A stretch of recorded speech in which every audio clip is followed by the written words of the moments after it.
All right, the NFL's version of March Madness underway. We are recording this Tuesday morning at 10:02 a.m. Eddie Garrison, I find it worthwhile to bring that up because it can change in a hurry. You know, you and I went back and forth yesterday. You're like, hey, should we do something tomorrow? Should we not? I was kind of like, no. And then I'm like, well, maybe we'll do a Tuesday morning, Thursday morning kind of dual podcast here this week. Obviously, the news cycle will dictate exactly how that unfolds, but that's the tentative plan as of now. So thank you to everybody for tuning into this edition of Kevin's Corner. I am Kevin Bowen. He is Eddie Garrison. And again, Eddie, as we record this, 4 are back, 2 are gone. Gardner Minshew and Zack Moss, and we'll continue to see how the rest of this week plays out for the Colts. Absolutely. It was pretty eventful yesterday for the Colts, which is not usual when it comes to Chris Ballard. Doesn't usually operate with a lot of moves on the first day, but nevertheless, here we are. Let's just go in chronological order from yesterday, okay? And let's start with the Zaire Franklin news. We'll go over pretty much every move so far. Again, 6 total if you want to look at it like that. Simply with Zaire Franklin, Eddie, you were paying him to be a special teamer, and he deserved linebacker money. He deserved legit linebacker money, and he certainly got that.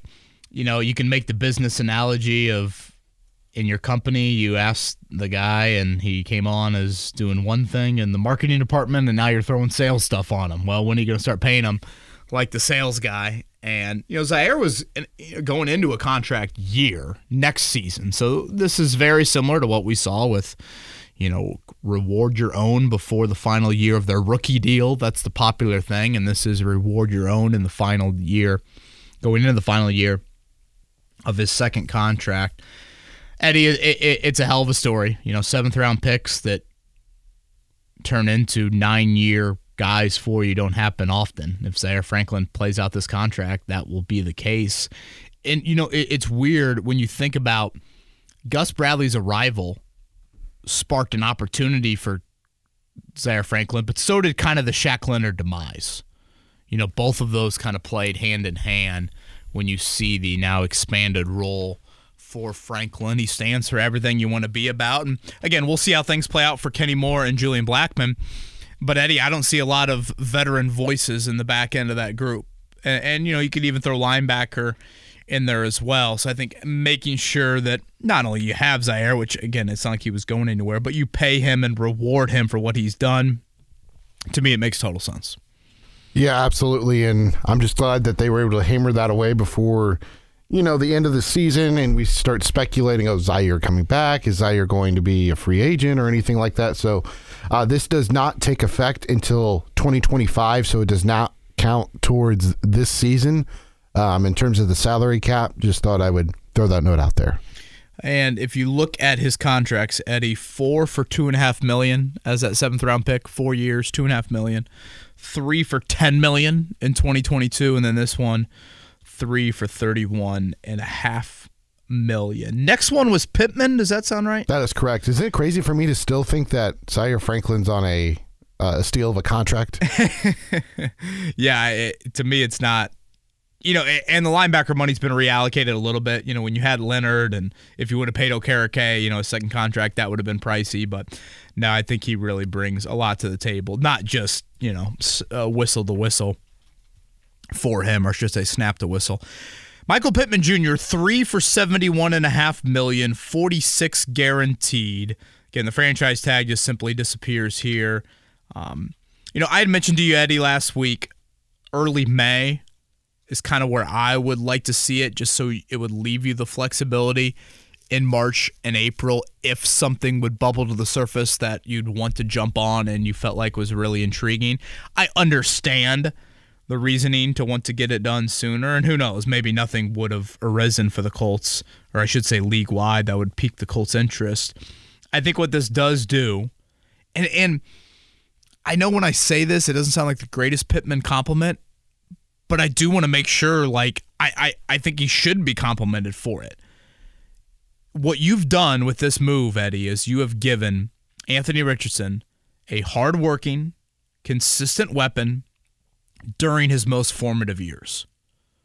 And that would be Richardson's most formative years. And that's huge. Like, I think our listeners will know how much I think that matters. Is Michael Pittman Jr., Jamar Chase, CeeDee Lamb, Justin Jefferson? No. But he is very important to the growth of your young quarterback. And I think it sends a very strong message to Richardson, whether verbally or just through actions, probably more so through actions, that he's going to have Michael Pittman Jr. and Jonathan Taylor alongside him for the next few years. And I think that's really, really important. I think if you have bad apples around your rookie QB at those spots, it can be a little ugly. And I don't consider Taylor and Pittman Jr. bad apples whatsoever. He's going to hit free agency again at 29. If that might be the one thing, Eddie. I thought maybe 4 years instead of 3. That might be the one thing there. So, yes, it probably limits your flexibility a little bit moving forward and that you give him this extension early on. But you stay away from any of those July deals or those July extensions that maybe could have changed the market value for Pittman Jr. a little bit there. And I would assume this means he will participate in the offseason program, which I think is another important element as you try to further the development of Mr. Richardson. I was going to ask you about that because you mentioned the 3 years. Do you find it weird at the number of 3-year contracts that have been handed out, not just with the Colts, but league-wide? It seems like everything that I've seen so far has been 3 years. And is there like a TV contract coming up? I know. I was just trying to think about that. A new CBA? I was like, because I found it a little odd that there's a lot of 3-year deals being handed out and not a lot of 4 or 2 or anything like that. I'd have to double check CBA and TV contract. I would think kind of the end of the decade would be where that's popping up. So, these deals get you to the open market a little bit earlier than that. But yeah, the Colts, extension-wise, I guess all of these are technically extensions or re-signings. Yesterday was 3 3-year deals and a 2-year deal. Tyquan was a 2-year. Correct. Stephen Holder had the numbers on that one. 2 years, $12 million. Yeah, max of 12 on that. I think there's a lot of incentives thrown in there. Yeah, I was a little bit, but again, there's probably a two-way street with Pittman on this. Get me to the open market when I'm still in my 20s. Get me to the open market, a year earlier than Mike Evans just got to the open market? I think that's some of the thought process there. I totally forget who was next. Was Tyquan or Grover next? Grover. Hell, it might have been Minshew, but let's just stick with the re-signings first. It was Grover Stewart. This was the most eye-popping. 3 years, $39 million. Eye-popping how? I think that's a really healthy annual breakdown for him. Especially for a guy that doesn't really impact the game on third down. He's just not asked to do that. If you look at a lot of these defensive tackles that are making huge money, they are really impacting the game on third down. I think Grover is a very, very good player. Clearly, you felt his loss immensely last season. I don't know if these numbers will do it justice, but the 11 games with Grover Stewart, Eddie, you gave up 3.7 yards per carry. The 6 games without him, you gave up 4.7 per carry. That's one player, a full yard per carry difference. That's huge, absolutely huge. And clearly, this contract indirectly is a message to what you have on the roster. Like, you just don't, you don't trust anybody else in a very substantial manner to take over for Grover. He's really, really durable. You can't lose sight of that. Because he is what? He's 30. I think he is 30, or he's about to be 30. So this contract obviously is going to get to, probably one of your older players on the roster, certainly as he reaches 31, 32, 33, etc. But it keeps the strength of strength. And you can make the argument, Eddie, how much are the Colts investing too much at defensive tackle? If you really want to think about the roster building approach, is investing whatever it is, $35 million annually at defensive tackle. Is that the route to go? That's a fair statement. But if you want to put that debate to the side and just live in the reality, you are keeping a strength of strength. And you could make the argument that's your biggest strength. Your defensive tackle duo is your biggest strength in this roster. And you're keeping that here moving forward. He is the last draft pick from Ballard's first draft. Still around in 2017. So Big Grove, 3 years, $39 million. after Grover was Tyquan Lewis on that 2-year deal, up to $12 million, as you indicated just moments ago. You know, I think I said to you during the process, Eddie, go back to our green, yellow, red exercise we did in ranking the free agents. Mm-hmm. Greens you'd want to bring back, you should bring back. Yellow, very much on the fence on. Red would be a no. So far, all 4 of these re-signings were green. The yellows, 2 of them are gone. Gardner Minshew and Zack Moss. You know, I think I said to you about Tyquan, I stand on a table or I stand on a chair for some of these guys. Tyquan, I'm standing on a chair for. Like, I think he's an important guy. Mm-hmm. And I think the contract indicates that. You know, when you're going to rotate a lot on the defensive line, you have to have depth. And he's a versatile, key, reliable depth piece. Again, more than a feel-good story last year. Late in the season, you played him over Kwity Paye in that rush package. Yeah. And he was highly productive in much less snaps than Kwity Paye. So, yeah, it's a fun, feel-good story, but it's more than, like, Tyquan has earned this contract. I mean, think about that. Torn patella, 1-year deal, prove-it deals, very minimal, salary with that, and then boom, now he gets this. So he deserves it. Makes sense. Again, I think I had the big 4 in the green category, then I think I had Sanchez. That was the other kind of whatever, a little bit off the radar guy there. So, again, as we record this right now, before we get to the 2 losses, these are the 4 that have been brought back, re-signed, and or extended. All right, Kev, now that we've touched on the 4 Colts that have either signed an extension or are back with the horseshoe, let's look at the 2 that are departing, starting with the quarterback, Gardner Minshew. He goes to the Las Vegas Raiders, 2 years, $25 million, $15 million guaranteed. Damn. Good payday for Minshew Mania, right? Yeah. That tells you everything you need to know. And I've kind of every time I've written about Minshew or talked about him here in the offseason, I've basically said the Colts can't provide what he wants. And like, that's just the reality of the situation. Obviously, the Colts can't provide it. Minshew wants to play, thinks he should play. That contract from the Raiders says you're going to come play here. And the Colts just can't provide that. And, if you're Minshew, why should you have to hope for an injury to play? That's what he'd be doing here. Now, of course, Eddie, what are they going to do backup quarterback? I could not believe how many Justin Fields-related questions were sent my way yesterday. We have a Twitter question, right, on that? That is correct, yes. So maybe I'll hold off there. As we record this, Eddie, they came off the board a lot late last night. Jacoby Brissett to the Patriots, Sam Darnold to the Vikings, Tyrod Taylor to the Jets, and then Marcus Mariota just announced here in the last few minutes to the Commanders.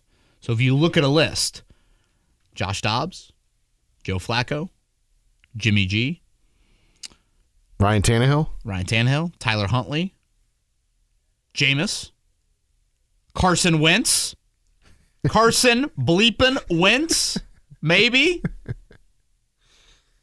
Can you imagine? Who would have the highest likelihood of returning, Carson Wentz, Mr. Gilmore, or Nyheim Hines? I think Wentz being signed by the Colts might get Irsay to make a on-camera appearance just to voice some of his comments there. Certainly go back to Ballard's comments at the Combine. Stylistically, that's not a huge priority for him. And, Huntley probably is the one that falls into that category the most. They had a lot of real interest in Jameis Winston a couple of years ago. I think if Matt Ryan is not here, you're looking at Jameis as a starter for that 2022 season. Now, again, that's not Shane Steichen, but you got to make some investment there. I think veteran investment. I've mentioned it before on the pod. I'd like to see them draft a QB in round 5 or 6. I'd be a fan of day 3 QBs frequently under Shane Steichen. Just the position means that much. But I don't think that can be your I don't think, Ellinger can't be your backup. And they, for what it's worth, they do have Ellinger and Mond under contract here. But, again, Ballard backup, is not about style. It's more about winning. So, boy, quite a payday. What did Minshew get here last year? It was some very incentive-laden deal, in between $3 and $7 million. Now he gets 2 years, $25 million with 15 of it guaranteed. Yeah, let me look, actually. I remember it was a wide range.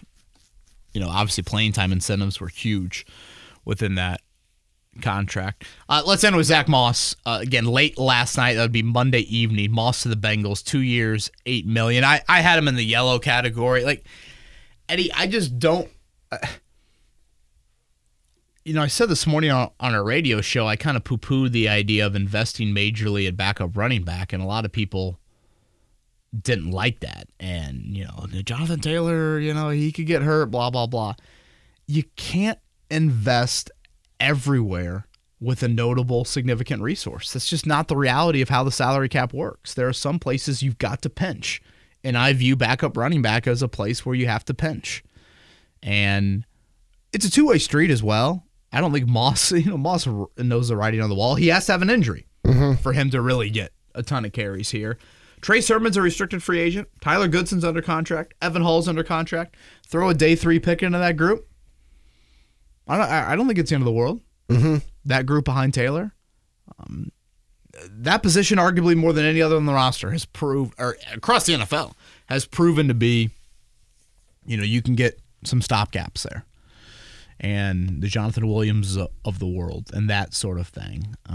Although we are starting to see a little bit of a shift in teams willing to pay for a running back, because you look at how San Francisco did it with trading for Christian McCaffrey. Then you have the Lions drafting Jahmyr Gibbs early. Yeah. I think that's part of the reasoning with Philly going after Saquon Barkley is like, hey, look what it did for those two teams, and maybe it works out the same for us. Right. There are teams that have certainly, I don't act like everyone's just, chop liver at running back, but I just, with how I look at the Colts makeup, I think you've got to pinch at some places. And agreed.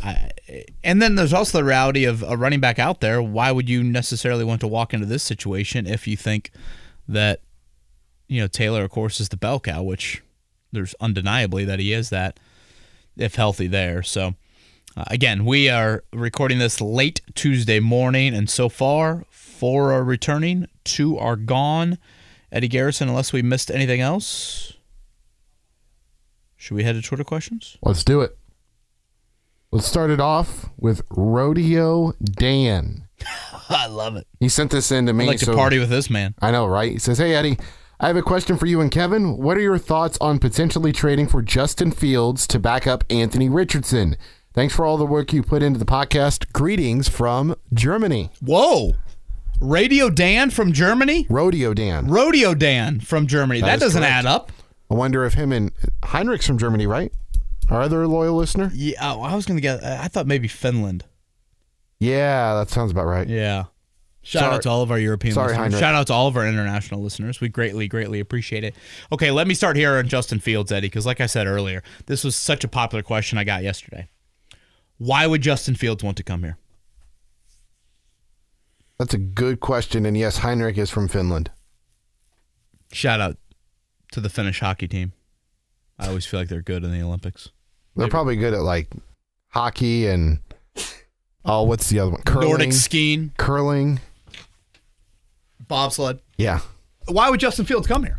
He can find an opportunity like the Raiders, an opportunity like the Vikings on paper, an opportunity like the Commanders. Like I see so many other areas. I mean, hell, if you're Fields, wouldn't you wait till the draft plays out? Maybe a team that thought they were going to get a quarterback in the draft doesn't get one, and boom. Well, it's not like he has a say, though. You go there.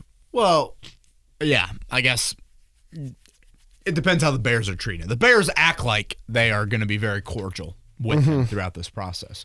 So, I don't know why Justin Fields would jump at the opportunity to join the Colts.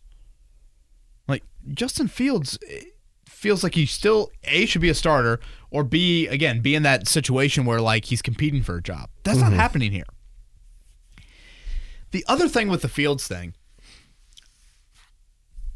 that's too much maintenance for the backup QB for my liking. Oh, yeah, too much drama would be around that one. I don't want attention with my backup quarterback. No. And trust me, I think Fields is really a nice talent. I like Fields. I think he's a good player.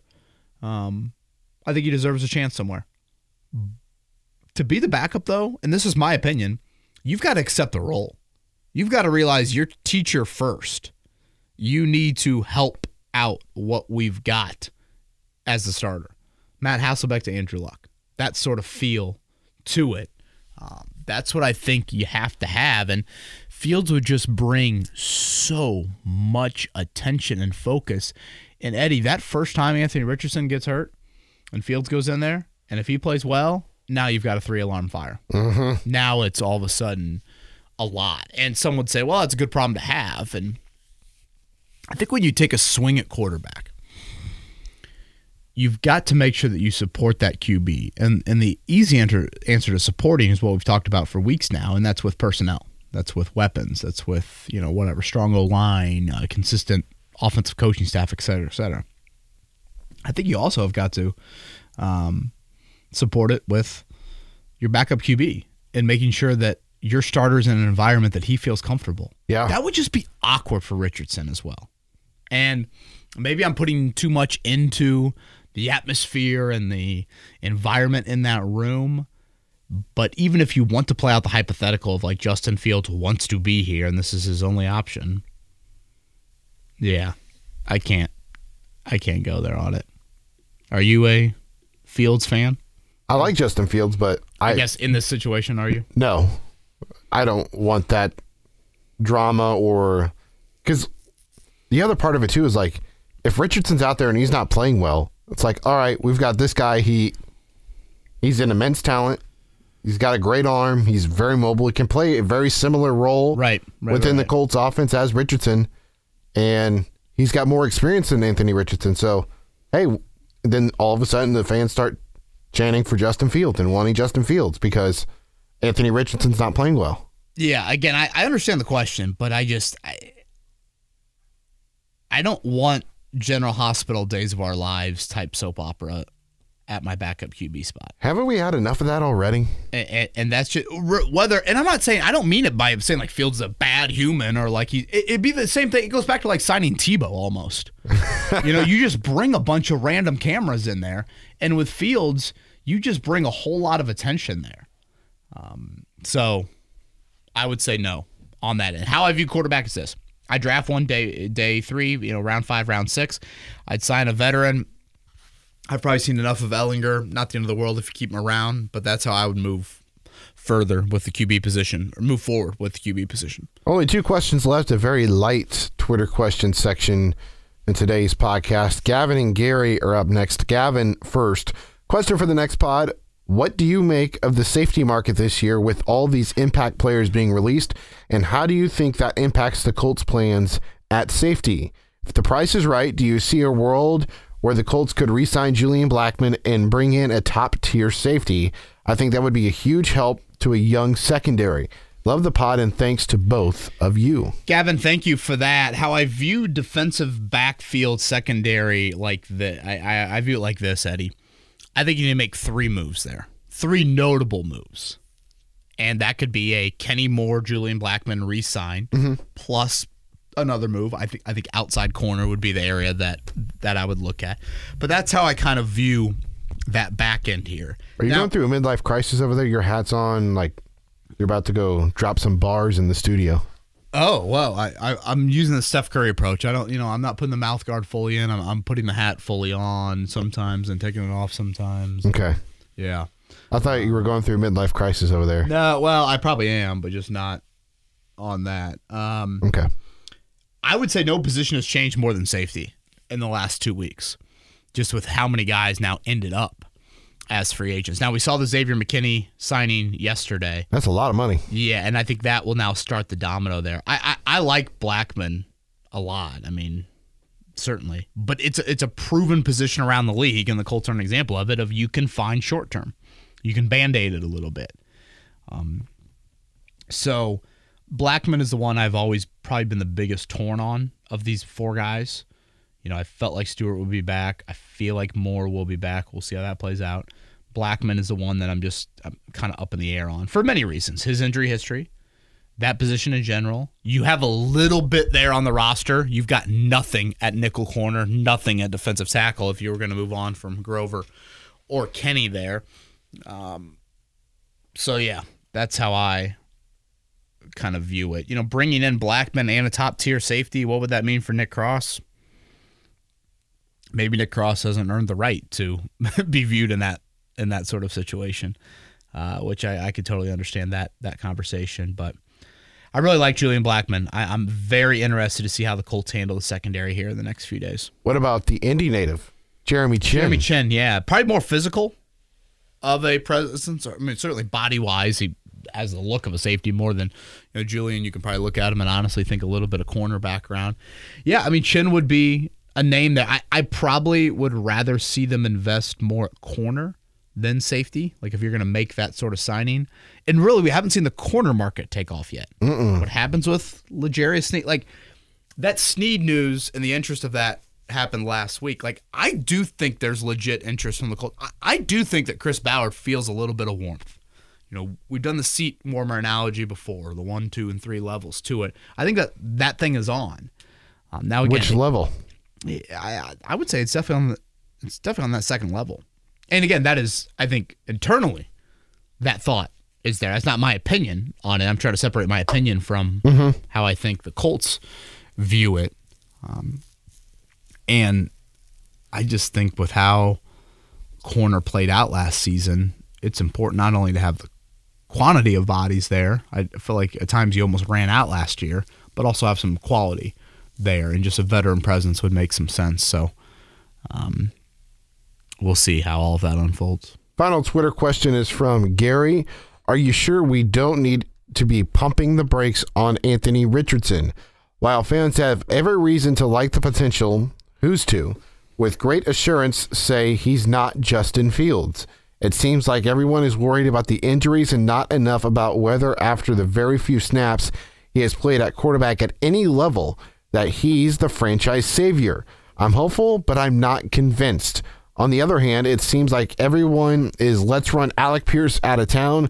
I wish I could remember all the tweets I saw from those that cover the Colts that say, quote, Minshew missed a wide open Alec Pierce. P.S. Tell Mr. Garrison you have my permission to talk about Tiger on every podcast. For as long as this is running, never miss an episode. There's a reason it, like Tiger, is the greatest one out there. Thanks, gentlemen. Was that my burner that asked that question? I think so. I don't think I've been anti-Tiger. I just say every time Tiger comes up to cross it off on the bingo card. I think we answered maybe let's focus here on the Richardson element to it. Can you pump the brakes on the Richardson hype? Sure. But, what else are you doing at quarterback? You draft the dude 4 overall. He played 173 snaps. There were flashes of real hope in those 173 snaps, and that's what we have to go off of. Again, when you support your young quarterback, part of supporting him, Eddie, is simply giving him the opportunity to showcase himself. Yeah. You have got to do the job, to do the role, to do the baptism by fire, to get your feet wet, or else you're just never going to know. And that's where we're at with Richardson. Again, flashes of hope, intrigue, but now it's, can you play a 17-game season? What do you look like on the road? What do you look like in the fourth quarter? What do you look like with 2 minutes to go in a game? All of that stuff we have to see. So I guess Gary asks a fine question, but of course that is a question. I mean, we got a guy going into year 2 that has 170 snaps. And just because the question has an unknown with it doesn't mean you bail, doesn't mean you whatever. I guess if you want to throttle down the hype a little bit, that's fine. Fans can be fans. They can have all different levels of hype. But Richardson's your quarterback. He's your quarterback in 2025. And then maybe then, if it just looks disastrous these next 2 years for some reason, I guess then that's when you would pivot and go in a different sort of direction. But for the next 2 years, this is who you got. Support, develop, see what happens. I think that kind of covers what he was asking there. So no response to Tiger there? Really? Well, Tiger's out. I mean, again, I mean, if it were up to me, we talk Tiger and Notre Dame basketball and bacon and Parmesan. And are they going to make a run in the ACC tournament? 5 games in 5 days. Oh man, that just sounds brutal. Totally possible. You've got Marcus Burton. Morning co-host Andy Sweeney said this is the day of sad in conference tournaments. If your team's playing on Tuesday, of a conference tournament. I go, well, you might think day is sad. Other fan bases would say day of glad because that means your season's about to end. So is it a day of glad for you then? Ask me at 4 o'clock. I really hope the Irish can get on a run. But how was the golf course yesterday? Holding my breath. Golf course was great. I did totally space. It was my brother's 40th birthday, or it is later this week, so we did a golf trip down to southern Tennessee for it. And I kind of forgot for a moment. I'm like, oh yeah, free agency really starts on that Monday. So a lot of multitasking on the golf course. Luckily, I had some things pre-written and could pop that up on the website there very quickly. But glad to be back dealing with the NFL's version of March Madness. The Browns for Jameis Winston? That just come across? The backup list is drying up. Yeah, it is. Oh, boy. Dobbs, Flacco, Garoppolo, Huntley, Tannehill, Wentz, Winston. Who am I missing? Is That's about it. Rudolph one? Is Jake Browning a free agent? Rudolph's still in Pittsburgh, I believe. Could be an interesting see if you could trade like a 5th or a 6th for him. Yeah, that would be. All right, let's get off this before all of a sudden more news breaks, okay? Back on Thursday with another one? Yeah, we'll see. Everybody have a great free agency week. The news cycle ever-changing. Thank you for listening to this edition of Kevin's Corner.